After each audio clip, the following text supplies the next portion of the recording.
Fait que quand tu magasines, puis toi, tu dis, moi, je veux une berline, moi, je veux une sous-compact, moi, je veux un VUS. Ben, savais-tu ça qu'en 2026, là, ben, des VUS, que c'est très large. Parce que tu vas avoir un VUS gros de même, puis tu vas avoir un VUS petit de même. 30 ans d'expérience dans le crédit auto, 50 000 dossiers analysés, tu te cherches un financement, tu veux pas perdre ni ton argent, ni ton temps, ben, je suis là pour toi. Je vais venir vous montrer les modèles qu'on peut avoir, puis il faut faire attention quand on s'explique, parce que l'usage d'un VUS peut être très différent selon la grosseur qu'on va choisir le VUS. Fait que tenez-vous-en. Fait que quand on a des enfants, puis là, on magasine un VUS. C'est-tu ce VUS-là qui va être le bon? Ici, on parle d'un Mazda CX-30. On a 2 enfants dans des sièges de bébé.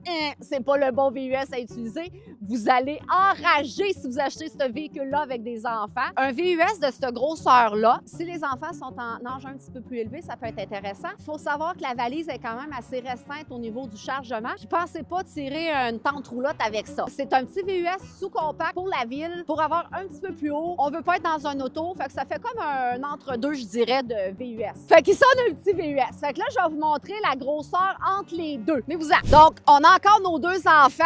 On a toujours les sièges de bébé. On oublie le CX-30. Dans le temps, on avait aussi le CX-3. C'était l'enfer. CX-30, un petit peu d'amélioration, mais c'est pas vraiment mieux. Donc, ici, on a un Ford Escape. Donc, on a la traction intégrale sur ce véhicule-là. La même chose, le CX-30. On parle tout de VUS à traction intégrale parce que ça se fait aussi dans le traction avant, ainsi que le petit CX-30 là-bas. Donc, nos 2 enfants avec nos sièges de bébé dans le Escape, ça va être merveilleux, ça va bien entrer. On a quand même un espace de chargement qui va être intéressant. Ça peut quand même tirer un petit trailer pour faire des petits traîneaux, un petit peu de charrier de terre, un petit VTT à tirer. Ça serait parfait. Donc, c'est notre premier véhicule. On reste en ville. On veut une petite sous-compact parce qu'on veut se parquer partout. Donc, il y a des avantages d'avoir ce genre de petit véhicule-là. Puis, si on reste en ville, ben une sous-compact électrique peut être quand même assez intéressant. Fait que je vais aller vous en montrer une. Donc, ici, on a une petite boat. J'ai aucune maudite idée de c'est quoi l'autonomie, ni en été, ni en hiver. C'est pas important. C'est quand même une auto électrique qui est très vendue au Québec. Si on reste en ville, à Montréal, qu'on veut pas payer d'essence, surtout qu'on sait qu'en 2026, l'essence, c'est quand même un enjeu dans nos dépenses de véhicules. Donc, une petite sous-compact électrique pour aller à l'école, ça peut être l'idéal. Ici, en arrière moi, on va voir la Nissan Versa 2021. Donc, le modèle 4 portes ici. La Nissan Versa, elle se fait autant